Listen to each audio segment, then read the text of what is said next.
사도 바울이 고린도전서 제3장 6절에 이렇게 말씀했습니다. 나는 심었고 아볼로는 물을 주었으되 오직 하나님께서 자라게 하셨다.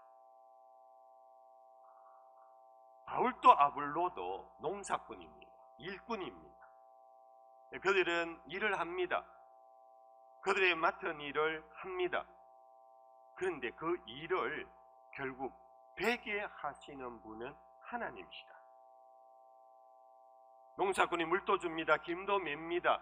그름도 맵니다. 여러 가지 농사꾼으로서 할 일을 하지만 그것을 자라게 하시고 거두시는 분은 주인이신 하나님이시다. 여러분들, 이 말씀은 오늘 농사법에서만 해당되는 것이 아니고 우리 인생의 모든 일들에 같은 원리가 적용될 것입니다. 저는 목회를 하는 목사입니다. 여러분들은 각각 세상의 직업을 갖고 여러분들의 생업을 갖고 일합니다.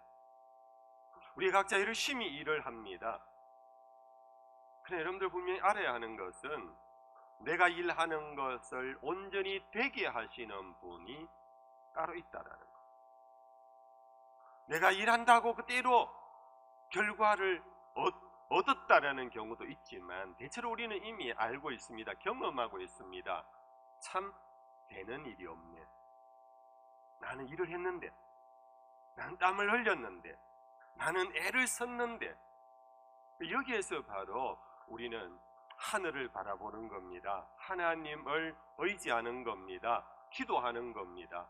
하나님, 최선을 다했지만 저는 여기까지입니다. 저는 부족합니다. 하나님, 복을 주옵소서. 이게 우리 기도 아니겠습니까? 여러분들, 우리가 자녀를 양육하는 부모님들이 대부분입니다. 우리는 자녀를 위하여 많이 자녀 농사를 하잖아요. 흔히 참 농사 중에 가장 힘든 게 자녀 농사래요. 내가 자녀에게 심는 대로 다 거두지를 못하는 엉뚱한 것이 나오는, 이상한 결과가 나오는 것이 세상의 자연의 농사보다도 이 자식 농사에서 우리는 정말 황당하고 당황스러운 일을 많이 겪고 있습니다. 그래서 우리는 자식 농사를 할 때, 자식을 양육할 때 정말 더더구나 기도 없이는 자녀를 양육할 수가 없을 것 같아요. 하나님, 이 자녀를 당신의 자녀 삼아주시고 이 자녀 그가 공부하고 그가 수고하고 우리가 응원하고 우리가 기도하는 것, 이 모든 것을 되게 하시는 분은 하나님이신 줄로 믿습니다.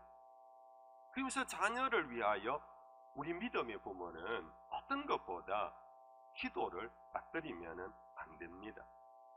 특별히 여러분들, 미혼의 자녀를 두고 있는 부모님들이요, 잘 짝 한번 맞춰봐라. 어디 가서 연애 좀 해와라. 집사님, 원사님, 장로님 좀 좋은 분님 소개해 주십시오 하고 우리가 백방으로 우리의 미혼 자녀들 혼사를 성사시키려고 애씁니다.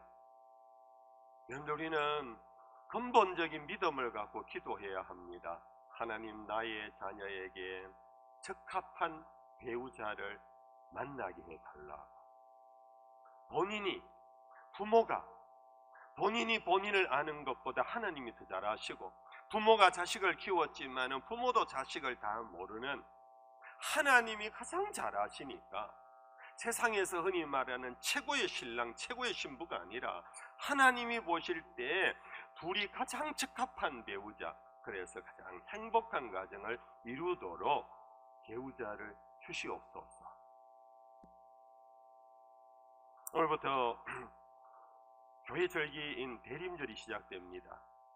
대림절이라는 것은 교회가 예수님 2000년 전에 오셨던 초림의 예수님을 생각하면서 우리 예수님 가시면서 다시 오마 약속하신 그 약속을 마음에 품고 어서 오시옵소서 하고 기다리는, 그것을 일컬어 대림, 대강절이라 그럽니다. 성탄절 전일부터 약 한 4-5주간 교회는 이를 통하여 예수님을 더 깊이 묵상하고 예수님의 삶을 깊이 조명하며 다시 오실 예수님 앞에서 우리가 어떻게 살아가야 할 것인가를 또한 기도하고 준비하는 그런 영성훈련의 기간입니다. 오늘부터 시작되는 이 대림절에 예수님은 어떤 분이신가? 오늘 예수님 말씀하신 것처럼 이 세상 인생은 수고하고 기진하여 정말로 목자 없는 양처럼 살아가는 이 인생들이 이 문제를 어떻게든 해결하려고 나름대로 종교도 만들고 나름대로 철학도 세우고 나름대로 예술을 통하여 나름대로 정치를 통하여 어떻게든 우리 인간의 문제를 해결해 보려고 몸부림쳐 온 것이 인간의 문화사입니다. 그러나 우리 예수님은 우리 인간의 몸부림 속에서 찾아낸 구세주가 아닙니다. 우리 예수님은 복음서에서 계속 반복해서 당신이 당신을 표현하는 것 가운데 반복적인 표현 하나가 있습니다. 그것이 바로 나는 보냄을 받은 자라 하는 표현입니다. 직접적으로 확인해 보겠습니다. 요한복음 8장 42절입니다. 다시 한번 읽어봅시다. 나는 스스로 온 것이 아니요 아버지께서 나를 보내신 것이다. 아버지께서 나를 보내셔서 나는 왔다라. 예수님은 철저히 보냄을 받아. 그래서 예수님은 끝까지 당신의 말 교훈 하나조차도 내 교훈이 아니라 아버지의 교훈이라고까지 하셨고, 모든 것이 아버지가 나를 보내신 그 뜻대로 한다라는 철저한 종의 태도를 갖고 십자가까지 지신 분이 바로 우리 예수님이십니다. 그런데 하나님이 보내신 자 예수를 왜 사람들이 영접하지 않았을까요? 심지어 왜 죽여버렸을까요? 왜 그럴까요? 여러분들, 예수님을 거역한 이유를 짐작하게 될 만한 본문 하나를 같이 읽어보겠습니다. 요한복음 5장 43절 44절입니다. 같이 한번 읽어봅시다. 나는 내 아버지의 이름으로 왔으되 너희가 영접하지 아니하나 만일 다른 사람이 자기 이름으로 오면 영접하리라. 너희가 서로 영광을 취하고 유일하신 하나님께로부터 오는 영광은 구하지 아니하니 어찌 나를 믿을 수 있느냐? 어찌 너희가 나를 믿고 나를 영접할 수 있겠느냐? 너희들은 사람이 자기 이름으로 오면 영접하고 서로 영광을 취하기 때문에 아버지께로부터 오는 영광을 구하지 않으니 나를 어떻게 너희들이 믿겠느냐? 근데 이 말이 좀 어려운 말입니까?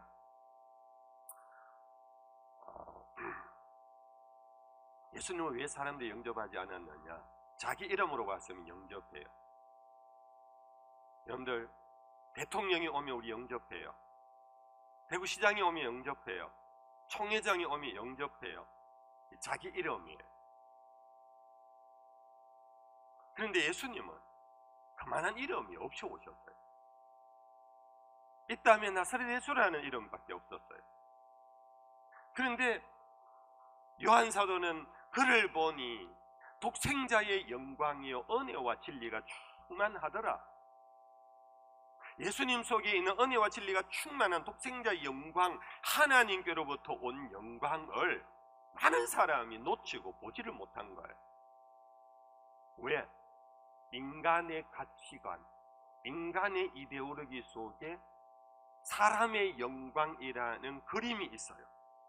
이런 그림 속에 맞춰보니 예수는 안 맞는 거예요.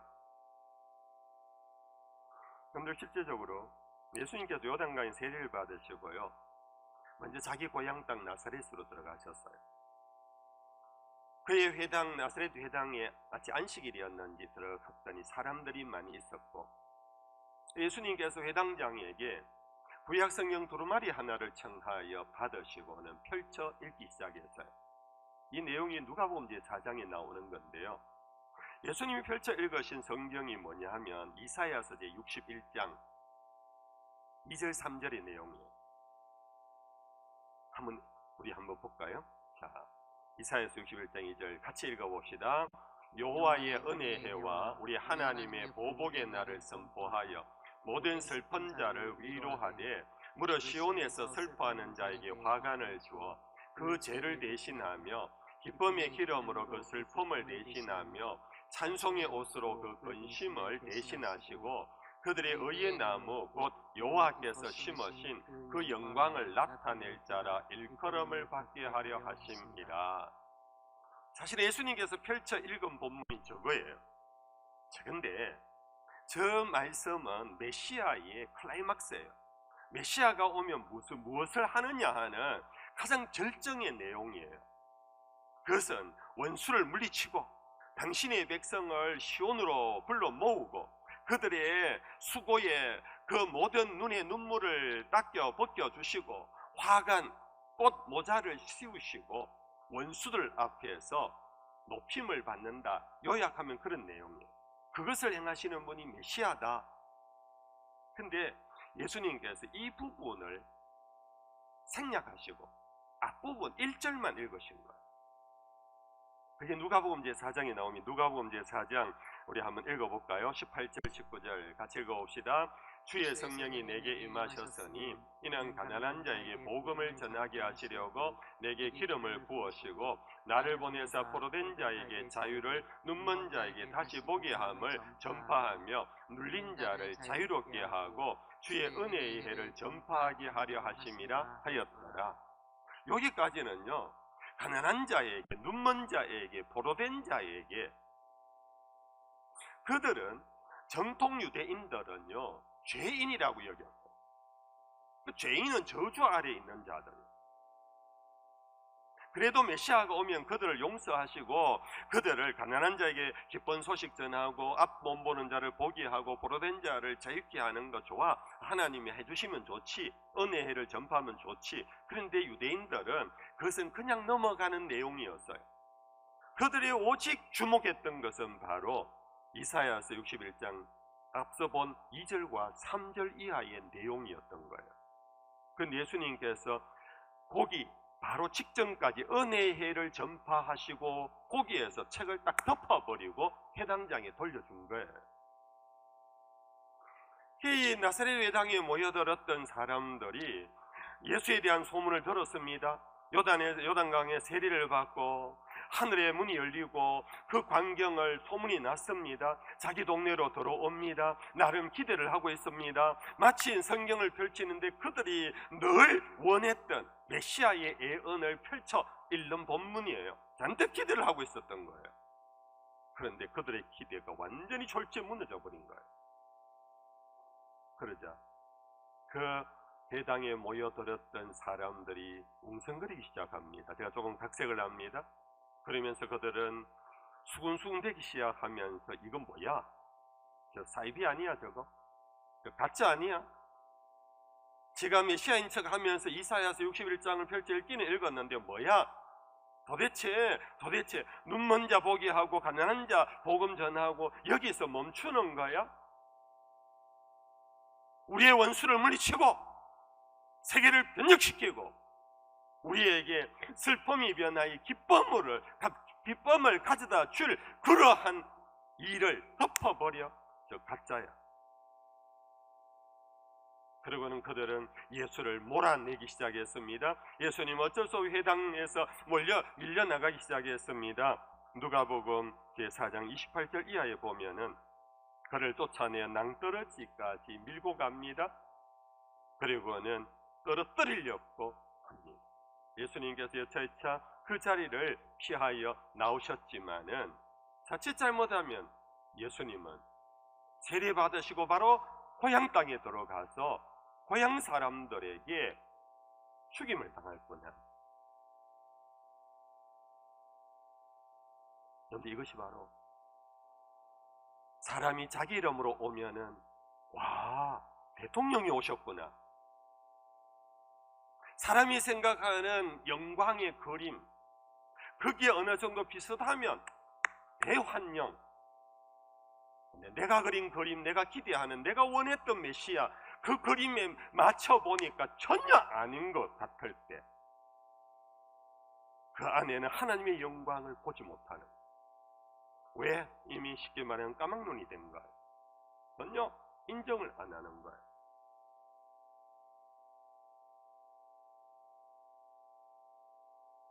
더 더구나 고향 사람들이 예수님을 배척하고 죽이려고 한 까닭은요, 실제적으로는 이런 거 아니겠습니까? 소문대로 조금 기대는 하겠지만 속마음은 저 우리와 30년 가까이 한 이웃에 살았던 젊은이 아니야? 저 아버지 요셉 아니야? 목수의 아들이잖아. 지까지 게 무슨 메시아? 그들이 기대했던 것은 한 동네 사람이 아니었어요. 그들이 잘 아는 익숙한 사람이 아니었어요. 그들이 기대하고 기다렸던, 분명히 메시아를 기다리긴 했지만 그들이 정말 기다렸던 것은 슈퍼스타였어요. 이런 모습이 여러분들 나사렛 고향 땅 사람들만 그랬겠습니까? 이스라엘 유대 사람만 이랬을까요? 오늘 우리들은 그렇지 않을까요?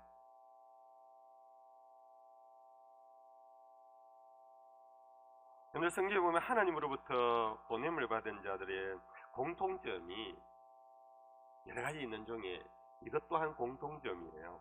예를 든다면 모세가 출애굽의 영도자로 보냄을 받았을 때는요, 그가 스스로 일어났을 때의 40세 한창 애굽의 문물을 다 익히고 그대로 사용할 수 있는 준비된 그 모습 때 하나님이 모세를 출애굽의 영도자로 세우고 보내지 않았다라는 겁니다. 언제 보냈나요? 표현이 좀 죄송합니다. 다 늙어가고 80이 돼가지고 아무도 그의 이름도 이제 기억도 못하는, 그에게 어떤 사람도 희망을 걸지 못하는 그런 나이에 하나님이 모세를 부르시고 모세를 보내셨다라는 놀라운 모습. 우리 인간의 생각과 너무나 다른 하나님의 생각이 있어요. 여러분들 선지자 에레미야, 유대의 망국의 역사 속에 에레미야를 통하여 회개의 역사를 일으키며 새로운 역사를 준비케 하는 하나님의 선지자 에레미야를 하나님이 보내실 때 에레미야 본인 자신조차도 하나님 이러지 마세요. 나는 어린아이입니다. 나는 말할 줄 몰라요. 하나님, 나는 말도 못하는 어린아이인데 이 이스라엘의 어려움 속에 나를 어떻게 내가 가서 뭘 합니까? 하며 에레미야 자기 자신조차도 자기를 그렇게 힘없는 자로 소개하고 있는데 하나님은 그를 끝까지 택하시고 보내셨어. 이스라엘의 바빌론 70년 이후에 회복될 하나님의 나라에 대한 예언을 전하게 하시고 이스라엘의 하나님의 메신저로 삼으신 것, 이러한 것들을 우리가 보면 성경의 인물들의 대부분의 모습이 이런 모습. 그러니 예수님도 여러분들 정말 로마 치하 속에서 그들은 신음하고 있었습니다. 기진하고 있었습니다. 고생하고 있었습니다. 유리하고 있었습니다. 그들도 뭔가 메시아를 기다리고 있었습니다. 근데 하나님이 세상을 이처럼 사랑하사 독생자를 보내주셨습니다. 그의 영광을 보니 독생자의 영광이 충만한데도 불구하고 고향 사람들로부터 시작해서 모든 유대인들은 하나님의 영광의 그림보다는 사람의 영광의 그림을 갖다 대보니까 함량 미달인 거예요. 이만저만 미달이 아닌 거예요. 그러나 여러분들, 우리는 이러한 사건을 통하여 다시 한번 대림절에 주님을 다시 기억하며 예수의 제자로서 예수 안에 하나님의 자녀가 된 우리의 삶의 모양이 우리도 하나님 보내심을 받은 자. 그런데 예수님께서 그런 말씀을 하셨어요. 부활하신 다음에 요한복음 20장 21절 이하에 숨어있는 제자들에게 찾아와서 숨을 내쉬며 가라사대 성령을 받으라 하시고 아버지께서 나를 보내신 것과 같이 나도 너희를 보내노라. 한번 따라 하십시다. 나도 너희를 보내노라. 근데 이 말씀 우리 코테이션 해가지고요 가슴에 성령의 도움 속에 여러분들 붙여 놓아야, 새겨 놓아야 돼요. 오늘 우리 그리스도인들은 예외 없습니다. 내가 예수를 믿었다면, 믿고 있다면 여러분들 예외 없이 우리는 세상에 보냄을 받은 자들이. 믿으시면 아멘. 우리 그냥 내팽개쳐진 존재가 아닙니다. 우연하게 어떻게 해서 생겨난 존재가 아니에요. 엄마 아빠가 사랑해서 나온 사랑의 열매가 아니에요.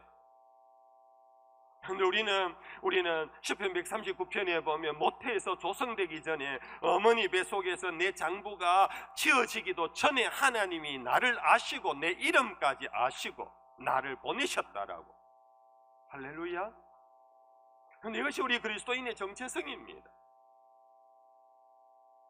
여러분들 보냄을 받은 우리 내 자신을 볼 때, 객관적으로 볼 때 여러분들 누구에게 덜어낼 만한 뭔가가 없을 수도 있어요. 학벌이나 재산이나 건강이나. 그러나 여러분들 우리는 보냄을 받은 사람이라는 이 믿음 속에서 살아갈 때 우리는 희망이 일어나요. 왜 그런가 하면 예수님께서 제자들을 보내시면서 제자들이 가는 곳이 어떤 곳인가를 예수님이 정확히 알고 있었어요. 이 낙원이 아니에요. 내가 너희를 보냄이 어린 양을 이리떼 가운데 보낸가 같구나. 이 세상이 이리떼로 가득한 그런 세상이라는 것을 예수님이 아셨어요. 하나님이 우리를 이 세상에 보내셨는데 낙원처럼 보내지 않았어요. 여러분들 그것을 아셨기 때문에 예수님은 약속해 주셨어요. 아버지가 나를 보내신 것과 같이 나도 너희를 보내노라. 숨을 쉬시며 가라사대 성령을 받아라. 그리고는 구체적으로 약속하셨어요. 너희는 세상에서 담대하라. 너희가 세상에서 환난을 당하나 담대하라. 내가 세상을 이기었노라. 내가 세상 끝날까지 항상 너희와 함께 있으리라. 할렐루야. 여러분들 이것이 보냄을 받았다라는 믿음이 없는 사람에게는 이 다음 약속이 의미가 없어요. 내가 보냄을 받은 존재라는 이 믿음이 견고하면 할수록 나를 보내신 이가 나와 함께 하신다. 나를 보내신 이가 그냥 물끄러미 쳐다보고만 있지 않다. 우리 세상에는 그렇잖아요. 사람 보내놓고 내가 그런 자리에 네 보냈는데 한번 잘해봐. 보고서 보내. 그럼 우리는 평가하려고 해요. 근데 우리 하나님은 그런 분이 아니십니다. 우리를 보내시고 이 세상이 어떠한 세상인가를 너무나 잘 아시고 성령까지 보내시며 내가 너희를 고아와 같이 버려두지 아니하신다고 말씀하시며 세상 끝날까지 항상 너희와 함께 있으리라. 여기에서 오늘 내 모습이 인간적으로 영광이 없어요. 인간적으로 부족해요. 인간적으로 남들에게 무시당해요. 그러나 여러분들 어린 다윗이 이스라엘의 왕이 된 것처럼 80의 노인이 출애굽의 영도자가 된 것처럼 말할 줄 모르는 어린 나이가 이스라엘의 역사를 예비케 했듯이 갈릴리 어부들이 당시 로마 제국 속의 군인도 아닙니다. 헬라 철학 속의 철학자도 아닙니다. 짠물 비린내 나는 어부들을 예수님께서 그들을 부르시고 보내시면서 내가 세상 끝날까지 너희와 항상 함께 있으리라. 베드로는 바티칸을 정복해 버렸어요. 결국은 이러한 보냄을 받은 자들의 그 걸음 행렬이 온 세계로 나가서 오늘 대한민국까지 교회가 세워지고 오늘 전 세계에 예수를 주라 부르며 왕이여 어서 오시옵소서 할 수 있었던 것은 로마의 군대를 파견한 것이 아닙니다. 헬라의 철학자를 보낸 것이 아닙니다. 갈릴리 어부들을 부르시고 보내셨는데도 그렇게 된 것은 하나님이 그들과 함께 하셨기 때문에. 성도 여러분들, 오늘 우리가 세상으로 나아갑니다. 아니 이미 세상으로 나온 존재들입니다. 우리는 믿음으로 나아갑시다. 믿음으로 여러분들의 자리에서 여러분들 역사하십시다. 하나님이 나를 보내셨으면 하나님이 나에게 지혜도 주시고 능력도 주시고 지켜주신다. 그 믿음으로 우리 오셨던 예수님 생각하며 다시 한번 믿음을 고쳐잡고 여러분들 희망의 사람, 다시 꿈의 사람, 세상을 이겨나가는 저와 여러분들 우리 부모교회가 될 수 있기를 주 예수 이름으로 축복합니다.